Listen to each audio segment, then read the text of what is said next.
All right. Good morning. Good morning, good afternoon, good evening for wherever you're watching from in the world today. Paul and Denise Mend here. This is Paul Mend. That's Denise Mend, just in case you're confused. And we're both directors at Growth U. Paul has a wealth of psychology knowledge. For those of you who don't know Paul, he taught in brick and mortar schools for over 30 years, teaching students of all ages, coaching athletes of all ages, and his passion was psychology for the last half of his teaching career. And the biggest gift we get every day is we hear from a former student who's helping others. And that's why we do this work, is we love to provide you with ideas, strategies, tangible actions to help you feel better. All right, thank you. Yeah. And to this individual to my right, your left probably on the screen, Denise Mend, besides being a lead at Growth U and helping many people as well, is also a physiotherapist for those of you watching from the US, a physical therapist. And yeah, just an amazing person. She was still is a high-level athlete, but back in the university days, she played basketball at Simon Fraser University, was a swimmer, competitive field hockey player, still loves to play, and we just enjoy the outdoors immensely. And so today's topic, actually, that goes quite well with today's topic. We want to talk a little bit about mental fitness and mental health, really. You know, as you scroll through social media, there's so many people that are struggling with anxiety,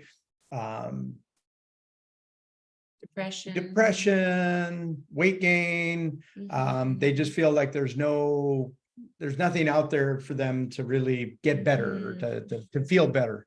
And ultimately, you know, this little thing between our ears right here is a cybernetic organism that allows us to do things maybe habitually that we've been doing for a long time. And if we do the same thing over and over again and get the same result, that's been coined the definition of insanity. So if we want to change anything and feel better, there's a few little tips and tricks that we're going to give you today to help you get through. And why mental fitness? Why do we talk? I mean, well, we just talked about how we both love to be physically fit and active. Why mental fitness? So a lot of people go to the gym, right, to work on their body, to work on their muscles, to get bigger, to get stronger. But we also have to work on this thing. You know, if we think about our cell phone, right, it's got a bunch of apps on it. And those apps, you know, get updated every 30 days, maybe even sooner, maybe 60 days if you forget to plug it in. However, those apps are always being updated. And when we don't update those apps, they don't work very well. The question I have for you is, when's the last time you updated these apps? When's the last time you've updated the mental fitness portion of this? Because this and this, the body, right, the heart, the gut, the mind are all connected. And if we're not spending any time working on this part, we're going to be doing the same thing, because ultimately the brain's number one job is to keep us safe. And what does that mean? Well, it means that it wants us to do the same thing over and over again, because if we try to change, that puts us into what we call uncertainty.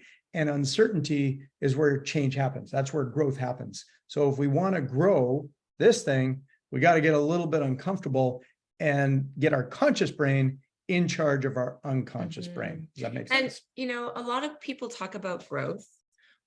What does growth really mean? What are we talking about when we say we want to grow?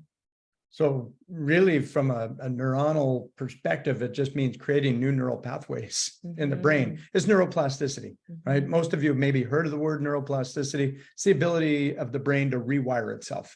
And ultimately, all we're doing is creating new patterns, new habits between the ears to change those activities and those things that we're doing, the way we're thinking, the way we're eating, maybe drinking more water, whatever that looks like, whatever one habit you're going to change. If you ever heard of the book Atomic Habits, just doing one thing. And we'll get into that a little bit more. So today you're going to go away with one or two key things that you will actually be able to put into action today. And whether you are watching this because you're interested in the topic, or whether you're watching it because you want to help others in your family or friends or network, whether you feel like you don't have it figured out and you really need some help with just one thing that will make you feel better, or whether you feel like you don't know what to do in helping your friends or family, whatever category you're in today, you will take something away that will help you. Now, the previous slide showed us at sunrise at an event recently in Austin where we do in-person events. And we love to get out and do something early. Now, we've got a list here. What do these mean? What is this? What is this slide all about, Mr. Menz? So for many years in my psychology class, I would always talk about the 4 pillars of mental health. And these are the 4 pillars, right? So in no particular order, except really number 1 is number 1, that's sleep. You can't cheat sleep. I've always told my students, you can't burn the candle at both ends. If you do, you get sick, right? When we burn the candle at both ends, and all of you have been there, we've done it, I've done it, you get sick. Your immune system gets compromised because sleep is that restorative process, which is so important, not only to our brain, but to our body. It allows us to recharge, to regenerate tissues. When we sleep, deep sleep, REM sleep, we actually have a liquid that gets released into our brain. It's almost like Windex for the neurons. It cleans itself up at night. It's almost like defragging a computer. And so sleep is number 1. You cannot cheat sleep. If you're having issues with sleep, different things to try. There are sleep clinics, but if you're drinking coffee or you're having lots of caffeine, maybe cut back on the caffeine, drink more water, get sunlight in your eyes in the morning. That's Andrew Huberman has a bunch of podcasts about sleep and the benefits of getting sunlight in the eyes in the morning, not directly looking at the sun, but without sunglasses, not through a window, but get outside, let the sunlight, hit your optic nerve, and it sets your circadian rhythm for the day. Then in the evening, get outside and watch the sun go down, and it really helps with changing that circadian rhythm to get that sleep.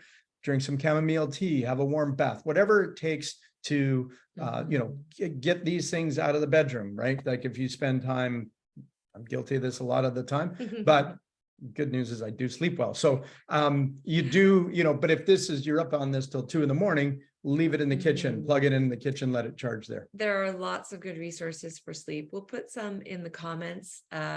Look for this recording. If you don't receive it in your inbox, it will be living on the Growth You YouTube channel. Yeah. So now the other 3, sleep's number 1, exercise, nutrition, and self-love in no particular order. All of these are important. So exercise we'll speak to, so important. And as a phys ed teacher for many years, I had students that, when they heard the word exercise, they're like, they didn't like exercise. They hated phys ed. And it was like, I don't want to exercise. It makes me sweat. So whatever your perception about exercise is, we can change that word to movement, right? Just move your body. So it might mean just going for a walk, right? And it might mean, just going for a bike ride, an easy bike ride. Yeah, cleaning your house. If you like to clean your house, that's physical movement. Whatever gets you up out of your chair and moving around for at least half an hour, please do that every day. Put on some music and dance. Dance like no one's watching. Yes. So exercise is a key component, and there's so much science behind what that does for the brain. If you can do the exercise in the morning, man, it's going to set you up for success for the rest of the day. It really gets your brain in tune, and we call what we call ultimate performance state. The next one is nutrition. Whatever that looks like for you. I'm not a nutritionist. I have done a lot of research, and we do have sort of a routine that we utilize. But whether you're keto, whether you're paleo, whether you're whatever you do for nutrition, the ultimate piece in this is, we know that the brain needs omega fatty acids. So somewhere in your diet, make sure you're getting omega fatty acids, because what we know is that the myelin sheath that covers our neurons in our brain and all throughout our body, the only way that those get replenished is using omega fatty acids. And that's one thing that the body does not create itself. It needs to get it from our nutrition. So Yeah. That's all I'm going to say there. You can do Feed some your research body on that. well. Exactly. Yeah. And hydrate. Mhm. Self-love. That's one of the key things, because if you do the first three, but you do a lot of negative self-talk and a lot of, oh, I should have, or you should on yourself a lot, or you speak negatively, like, I'm so stupid, I should have, I should have known better. Never change. Things will never change. However you're speaking to yourself, your body listens, right? Mhm. Your body hears what you say to yourself. So treat yourself with some kindness. And if you're having trouble doing that, one of the ways to kind of give yourself some self-love, help other people. Like, go volunteer somewhere.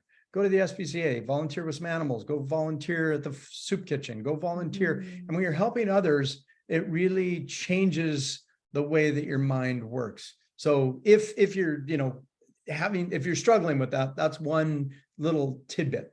The other piece is gratitude, practicing gratitude in the morning. What are you grateful for? A little meditation in the morning. Again, along with that exercise, now you're setting yourself for an amazing day. Now, the title of this webinar is A Cycle of Performance. Why are we talking about the cycle of performance, which is also the cycle of growth? So let's go to the next slide. Yeah. The cycle of growth. Why are we talking about that today around Well, mental fitness? this is where it all happens. What does this right? have to do with anything? This is science. So this is what happens when, I'm going to just make the analogy, when somebody makes a New Year's resolution and they're like, I'm going to lose weight, I'm going to quit smoking, and I'm going to quit drinking. They're excited. They're like, I need to make a change. I'm going to do this. They're in what we call inception. They're excited about doing something new. They're excited about making a change in their life, and they're unconsciously incompetent, and they don't know what they don't know. So for the first 4 or 5 days, they're like, yeah, I got this, I'm doing this. And then by about day 5, day 6, day 7, the unconscious brain says, oh, slow down there, gear down, big rig. We're not doing this, because this is deception. And so deception is when the unconscious brain says, hey, this is way too hard. Let's just keep doing what we're doing because that's comfortable. And that unconscious brain wants to keep us in what we call certainty, because inception is bringing us into uncertainty where we're going to grow, we're going to change. And the unconscious brain wants nothing to do with that. So that's why on January 8th or January 9th, it's like called National Quitters Day, right? Because most people hit deception or resistance and they can't move through that. Those of you who have tried to do something new, you're probably familiar with thoughts that come up like, oh, it's too hard. Oh, so say, your goal was to get up early and go for a walk every morning at 5 a.m. Well, you're really great for the first, week. And then by day 7, 8, 9, as Paul said, it's a little harder. You hit the snooze button a couple of times. Your brain is telling you things like, oh, I'll just sleep a few more minutes. I'll walk tomorrow. I've walked every day. I've done so well. I can take a few days off. A few days off. Exactly. Yeah. And so when you start to hear justifications like that, what is that, Paul? When we justify, it's rationalization. That's what the brain does. It's what the unconscious brain does. It speaks to us in a way that it just tells us that we're not going to change. We don't need to change. So it's keeping us the same, right? Without changing. Now, how do we get through this? Well, there's a couple different ways. Number one, we recognize that it's happening. And so know that anytime you're starting something new, this will happen. You will feel resistance of some kind. That's great. So then what's next? So there's one of 3 things that are going to happen. One, if you have a strong purpose of why you're doing this, if your doctor said you're going to die if you don't quit smoking, quit drinking, that's usually sometimes, and for some people that still doesn't work because the addiction is so strong. Number 2, so that's your why, right? Number 2 is if you have an accountability group, if you've told a bunch of people that you're going to do something and you put it out there, now all of a sudden you have all of these people watching and you're like, oh crap, I got to go to the gym because I told everybody I was going to go to the gym. I don't want to go to the gym, but I don't want to let everybody down. And they're kind of counting on me to stick with this. And they're going to go too if I go, and we will do something for other people before we do it for ourselves. Way more than we'll do it for ourselves. Yeah. So that's 2. And the third one is drawing a blank right now. I'll tell you what that third one is when it comes back in my head. That's okay. But, I think the biggest thing to take away from that is that when you are trying to change, your unconscious brain and the patterns you've created over your lifetime will resist you. That must happen to get through something new. That's what this model is all about, is to make you aware of that, so that when you're starting something new, resistance or deception will come.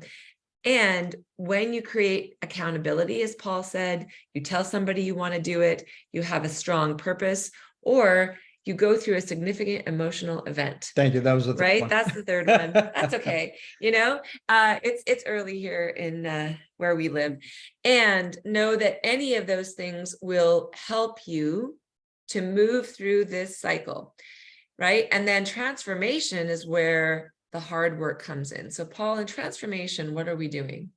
So we're sticking with it. We're being consistent, even when our unconscious brain is saying, no, we don't want to do it. Our conscious brain, we're relying on our conscious brain of what we want now to do it when it's even hard, right? It's like, no, I don't want to go to the gym, but damn it, I'm going to go to the gym anyways. And if we do that long enough, right, we're consciously competent. We know what we know, and we need to stay with it, because what we know is 30 days, 45 days, 60 days, that creates a new neural pathway. That creates a new pattern or a new habit, which now allows us to move into our last stage, which is identity. Now we're unconsciously competent, which means that we wake up in the morning and we may not feel like going to the gym, but we're going to go to the gym anyways, because that's just what we do. We don't even question anymore. We're just like, well, I got to go to the gym because it's now my identity, or I got to go for a walk, or I got to go for a bike ride, or I'm going to drink more water, or whatever that is. Now, one trick or tip that I'm going to give you is that if we pick more than one thing to change at a time, that's going to be more challenging for the brain. The unconscious brain will fight back hard. And so that example that I gave, I'm going to lose weight, I'm going to quit smoking, I'm going to quit drinking as that New Year's resolution. Good luck. The majority of the time, that's probably not going to work unless your why is super powerful. You've got an accountability group, and maybe you had a significant emotional event that something happened that you're like, okay, that was the straw on the camel's back. I've got to change. So what we know is that the brain does one thing really well. So focus on that one thing, create that new habit. Once that now moves into identity, whether it's walking every morning or maybe doing some push-ups or whatever that looks like. Now, what's the next thing you want to do? Because as we like to say at Growth U, there is no there. We're never there. We're just, it's what's next. So once we're fit, or once we're healthy, or once we're feeling better, what's next? Because there's always something else we can change. Maybe it's in our relationships. Maybe it's in our career. Maybe it's in, it may not have to do with health and energy. So, and where does this fit in mental fitness, and where does this fit in performance? Well, they're really all one and the same, right? So the cycle of growth is the cycle of performance. So if you're an athlete and you're learning new habits, and you're, on a team, and you're doing something where you need to move into that new identity as a player, it's the same cycle. It's just the a different same name. cycle. And even if you're just trying to learn a new skill, like go to a yoga class, or learn Tai Chi, or learn how to stand up paddleboard, or learn how to kayak, or play tennis, or something, pickleball, like. Right? Something that moves your body, or something that's new. Maybe you're learning a new craft. Maybe you're learning how to knit or quilt, or maybe you're trying to learn a new language. Play guitar. Sing. This applies to every new thing you do in your life, that you will start off excited, you will hit resistance. As you practice, you start to get some competence, and eventually you learn and gain a new skill. Now, what does this all have to do with mental fitness? And what does this have to do with Growth U? Well, okay, so I've been cleaning out, I've been unsubscribing to a lot of emails lately. I don't know if your email box looks like mine. And I know when Denise looks at my email box, she cringes a little bit because I'm one of those that don't delete on a regular basis. So what I've been doing though, is I've been just unsubscribing to ones that are like filling up my box that really don't matter to me and don't have an impact. Free Daily Growth is one that I have not unsubscribed to and one that I look forward to getting to every day. Yeah. So Free Daily Growth is an email that will come to you with a positive quote, a mantra, or a task or something to focus on for that day. Something to focus on. Right. And so what we know is what we focus on grows, what we focus on seems real, what we focus on, we ultimately become. Right. And so that focus, we call it 4 laws of focus. It allows you to set your day up for success by giving you something to focus on. And it's always something that's positive that will help you in your life. Mm-hmm. And it's free. And it's free. So we will put the link to subscribing to Free Daily Growth in the comments of this recording. And know that if you are struggling with how you're feeling, with your mood, please reach out for help to those around you. If you know you need help, the hotlines are available in the US and Canada for mental health. We'll post those in the support. links as well. We'll also support that. We'll put those in the comments to support you. Easy for you to say. It is not easy for me to say at this time of day.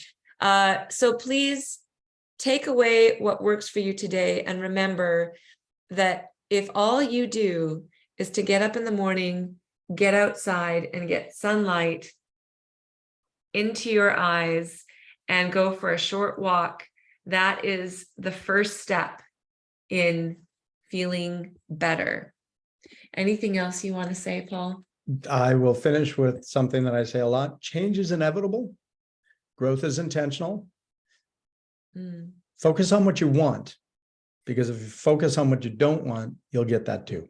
So really make sure. So just want to welcome Rick Middlemass and Tammy Martin. Yeah. Thanks for showing up today, and appreciate you guys being here. And to everybody else watching this on replay, have an amazing day and amazing rest of your week, and come hang out with us at Growth U. Sign up for Free Daily Growth. We'll see you soon. Much love. Bye-bye.